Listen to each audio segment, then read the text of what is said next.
कि जब भी पाकिस्तान इंडिया का मैच होता है और स्पेशली जब इंडिया में हो रहा होता है कोई भी टूर्नामेंट जिसमें आईसीसी का हो या कोई दूसरा टूर्नामेंट हो, तो उसमें आपने देखा है कि काफ़ी ऐसे चेहरे नज़र आते हैं, जैसे राखी सावंत का जिक्र किया इन्होंने, इस किस्म की खबरें आना शुरू हो जाती हैं और हमें नज़र भी आते हैं।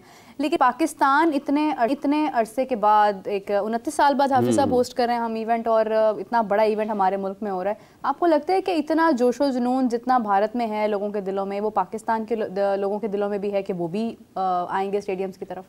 आई थिंक अगर पाकिस्तान इंडिया का मैच यहाँ पर होता फिर तो देयर वाज नो क्वेश्चन कि वो क्या उसे कहेंगे हाउसफुल से नेक्स्ट लेवल अगर कोई चीज़ होती है कि वो बाहर भी लाइन लगी हुई है एंड ओवरबुक्ड वाली सिचुएशन चल रही है तो वो हो जाता। दूसरी बात ये की है कि आपने जैसा कही कि वहाँ पे उनके फिल्मी सितारे भी हमें नज़र आ जाते हैं, टेलीविज़न के लोग भी नज़र आ जाते हैं। इंडिया ने जो अपनी पीआर कैंपेन की थी लेट 90s में, राइजिंग इंडिया वाली, उसमें उन्होंने इस चीज़ को अपने पावर के तौर पे यूज़ किया था। हिस्टोरिकली भी वो करते रहे थे। 92 में बाबरी मस्जिद के बाद जब उन्होंने उनके इंफॉर्मेशन डिपार्टमेंट ने सुभाष घई को इंगेज किया था कि आप एक गाना बनाएं यूनिटी के लिए, एंड उन्होंने फिर उस वक्त के सारे बड़े अदाकार, उनके सगे बच्चे उसमें इनकॉर्पोरेट किए थे। तो वो एक उनका चलता है कि उन्होंने किस तरह से अपने बॉलीवुड को as a soft image outlook किस तरह से इस्तेमाल करना है। एंड विद आईपीएल ये हुआ कि वो जो पहले एक कह लें उनकी कोर्टशिप चल रही थी, वो एक बाकायदा बंधन में बंध गए कि अब बॉलीवुड और क्रिकेट जो है वो साथ साथ चले गए। और क्रिकेट वहाँ से फिर एक टर्म क्वाइन हुई क्रिकेटेनमेंट की, कि क्रिकेट एंड एंटरटेनमेंट उनका साथ शुरू हुआ। शुरू में जब हमने पीएसएल शुरू किया था तो उसमें आईपीएल भी इसी के ऊपर गई ना। आईपीएल का तो यही है ना। पीएसएल जब शुरू किया था तभी हमारा मॉडल यही था कि it's not just cricket, it's cricketainment, कि हमने उस ऑडियंस को भी टारगेट करना है, उसको भी इंगेज करना है कि जो शायद प्रीवियसली क्रिकेट के साथ उस तरह से इंगेज नहीं होती। उसमें बड़ी हद तक पीएसएल कामयाब भी हुआ था शुरू में, और वो चीज़ रहेगी। हाँ, अब अगर बात कर लें कि क्या उस लेवल के मसल का स्टार हमारे पास है, तो शायद नहीं है। उसकी एक बहुत बड़ी वजह उनकी इंडस्ट्री के क्वांटम साइज पे भी आ जाती है एंड हमारी क्वांटम साइज पे भी आ जाती है। वहाँ जब 16 घंटे बाद एक फिल्म रोल आउट होती है, हम शायद 16 महीने में एक अच्छी फिल्म निकाल पाते हैं। लेकिन जो यहाँ से वहाँ जाकर मशहूर होके आए हैं वो तो अभी भी रखते हैं ना, जैसे मायरा खान है, फिर इसके अलावा मावरा है मेरे ख्याल से, आतिफ असलम, राहत फतेह, काफी सारे लोग हैं। मौका मिलता है कराची में तो फवाद भी गए थे ना, फवाद भी गए हुए हैं। तो कराची में जब मौका मिलता है स्टेडियम्स में आने का, आते हैं। So that's not the thing. मसला ये है ना कि वो उतनी बड़ी खबर शायद नहीं बन पाती कि उनका आना, बिकॉज इंडिया में शायद बॉलीवुड, शायद नहीं बल्कि बॉलीवुड, लेकिन राइट के मार चाहूंगा, लेकिन जब शारजा में मैच होते थे, शारजा में वहाँ पे तो आर्टिस्ट भी होते थे, सियासतदान भी होते थे, और वो भी होते थे सब और वो भी होते थे, और उसके साथ साथ खिलाड़ी भी होते थे माजी। बिल्कुल ऐसे ही। तो सारी चीजें एक जगह पर जमा होती थी जब शारजा में इंडिया। एंड आई थिंक क्रिकेटेनमेंट वाला काम वहीं से शुरू हुआ था कि जावेद शेख नीली भी बैठे हुए हैं और साथ वाले में अनिल कपूर भी बैठे हुए हैं, और वो सारा सिलसिला। तो आई थिंक वहां से शुरू हुआ था, और वो एक अच्छी कोशिश शुरू हुई थी प्रॉबली, जो बाद में क्रिकेट डिप्लोमेसी की शक्ल इख्तियार की मिड 80s ऑनवर्ड्स, जब ज़िया-उल हक यहाँ पे एंड मिस्टर गांधी वहाँ पर। तो वो सिलसिला शायद शारजा में ही शुरू हुआ था कि ठीक है, हमारी मजबूरी है आपस में खेलना, हम एक दूसरे के मुल्क में नहीं खेल सकते, but Sharjah can be a very good ground जहाँ पे हम साल में 2 मरतबा खेल लेंगे।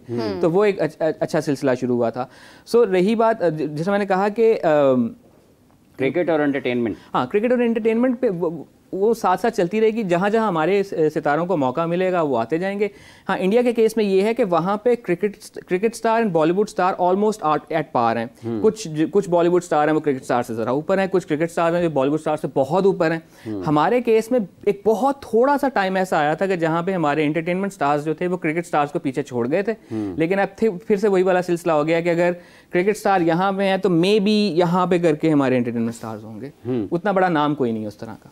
हाँ, लेकिन ये कि जिस तरह की क्रिकेट हमने माजी में खेली है, उससे तो ये मुकाबला चल रहा था कौन कितना नीचे आता। मैं वही बता रहा हूँ, वो दौर था, अगर मैं नाम ले सकूं मे बी थोड़ा गलत होगा। बाबर आजम की अगर मैं बात करूँ, बाबर आजम की कितनी बड़ी फैन फॉलोइंग, और आज जब पूछा जाता है बच्चों से तो वो एक मोहब्बत और वो एक जो बाबर के लिए एक फैन फॉलोइंग थी वो नहीं नजर आती है, वो कम होती हुई नजर आ रही है।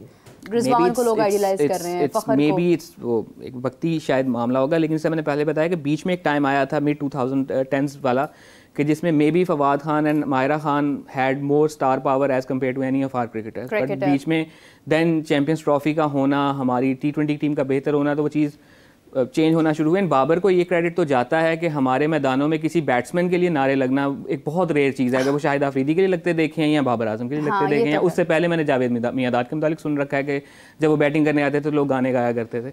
वरना हमारा एक रोमांस जो है वो ज़्यादातर बॉलर्स के साथ ही रहा है, और उसमें भी हमारा सगा बॉलर फास्ट बॉलर ही होता था, स्पिनर जो होता है सुतेले ही हुआ करते थे। अच्छा, जब हम आपने फास्ट बॉलर्स की और स्पिनर्स की बात की है, पाकिस्तान के चैम्पियंस ट्रॉफी स्क्वाड में मुख्तलिफ खबरें पाकिस्तान में मीडिया उसको रिपोर्ट कर रहा है कि कौन से 15 हो सकते हैं। चूँकि साइम अयूब नहीं है तो सबसे ज़्यादा जो ज़ेर बहस मामला है वो ओपनिंग है कि इफ्तिताही जोड़ी कौन सी होगी। शान होंगे नहीं होंगे, इमाम होंगे नहीं होंगे।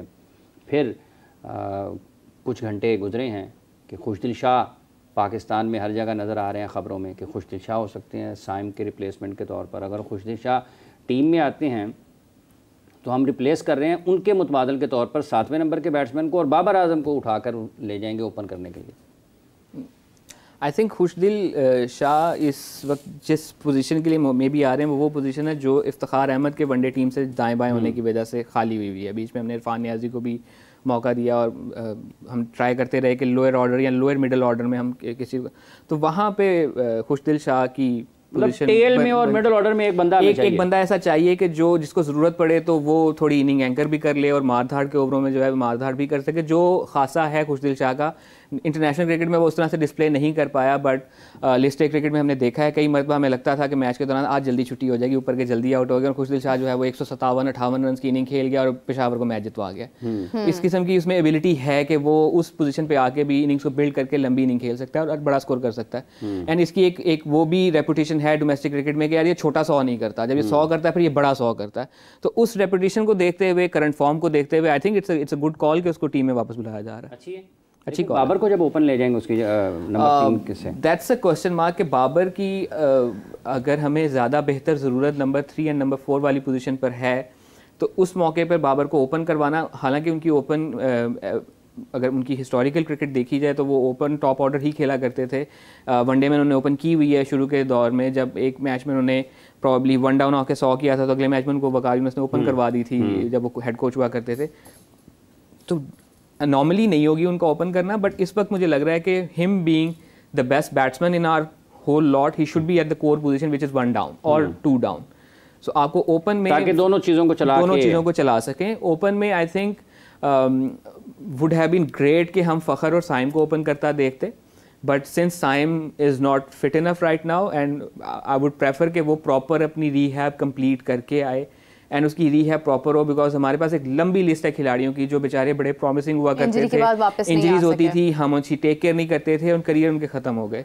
एक अच्छी प्रॉस्पेक्ट है, मे बी एक टूर्नामेंट हमें सफ़र करना पड़े, उनको सफ़र करना पड़े, but in the longer picture में हम अगर देखें उनकी प्रॉपर रिकवरी अगर होकर आती है तो maybe he can achieve bigger things for us. So opening slot में I think still we should go for someone who has performed well in our let's say list A cricket circuit या हमारी जो domestic cricket circuit है। any option like अगर इमाम ने score किया है then why not? ठीक है, अगर शान ने लिस्ट ए में स्कोर किया हुआ रिसेंटली then why not? शान के साथ ज़्यादती ये हुई थी ना कि जिस ज़माने में उनकी 50+ की एवरेज चल रही थी उस ज़माने में उनको वनडे नहीं खिलाया, तब वनडे टीम में लेके आया कि जब उनकी फॉर्म डिप कर चुकी हुई थी, फ्लॉप कर गया, डिक्लेयर कर दिया ये तो वनडे का है ही नहीं।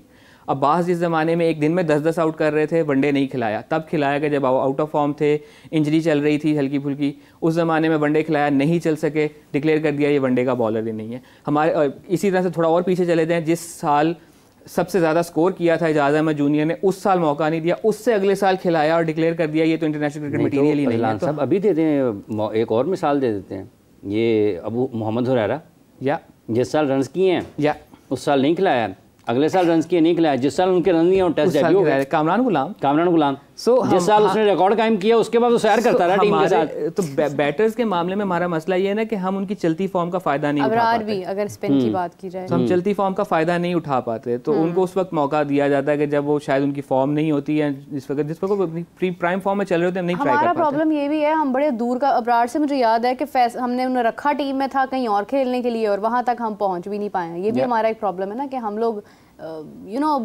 सोचते बहुत आगे की हैं लेकिन आगे तक जाने के लिए हम वो छोटे छोटे पैटर्न्स जो हैं वो मिस कर जाते हैं। हुआ ये ना कि आपको वर्ल्ड कप 2023 से पहले अगर हम रेट्रोस्पेक्ट में देखें तो आपको कई ऐसे मौके मिले थे कि जहां पे आप अपनी बेंच स्ट्रेंथ टीम को टेस्ट कर सकते थे। खुशदिल शाह की अगर बात चल रही थी तो I was looking at the record, उसका आखिरी वनडे जो था वो अगेंस्ट नीदरलैंड्स था बैक इन 2022। इसका मतलब है नीदरलैंड्स के खिलाफ जो 3 मैचेस थे हमें उसमें अपनी बेंच स्ट्रेंथ ट्राई कर लेनी चाहिए थी फॉर वनडेज। अफगानिस्तान के खिलाफ एक सीरीज़ में हमने ट्राई की थी but that was T20 eyes और हम उसमें सीरीज़ हार गए थे, और जिसमें साइम का डेब्यू हुआ था, आज़म का कमबैक हुआ था एक्सेट्रा। लेकिन हम मसला ये है कि हमारी शायद हार से डर और तनकीद से डर का आलम ये है कि हम बायलैटरल सीरीज़ को भी बहुत सीरियसली ले लेते हैं कि बायलैटरल सीरीज़ जीतना बहुत ज़रूरी है वरना तनकीद होगी, ये वो फलान ढमकान। उसका नतीजा ये निकलता है कि हम बायलैटरल सीरीज़ में इतने कंज्यूम हो चुके होते हैं कि जब किसी आलमी मुकाबले की बारी आती है तो हमारे साथ वही होता है जो 2023 के वर्ल्ड कप में हुआ। हम टूर्नामेंट में अगर नंबर 1 रैंक्ड ODI साइड नहीं भी गए थे तो I think number 2 ranked side के तौर पे तो गए थे, एटलीस्ट महीना पहले तो हम नंबर 1 ODI साइड थे। क्यों? हम बायलैटरल सीरीज़ के बुली बने हुए थे। हम हर बायलैटरल सीरीज़ क्यों जीत रहे थे? हम अपनी टॉप रैंक प्रॉपर प्लेइंग 11 जो हमारी है फर्स्ट 11 उसको खिला रहे थे। हमने नीदरलैंड्स के खिलाफ भी खिलाया, नेपाल के खिलाफ भी खिला दिया। कदरे कमज़ोर टीमें जो कही जा सकती हैं on paper, Bangladesh and Afghanistan, उनके खिलाफ भी खिला दिया। नतीजा ये निकला कि हमारे पास कोई रिप्लेसमेंट नहीं थी। शादाब अगर आ रहा था तो उसको आउट ऑफ फॉर्म ही खिलाई गए बिकॉज हमारे पास रिप्लेसमेंट नहीं थी। यही हाल हमारे बॉलर्स का था। जब नसीम शाह इंजर्ड हुआ, हमें समझ नहीं आ रही थी कि प्लेइंग 11 किस तरह से बनानी है because we had no other option कि जिसको हमने ट्राई किया हो।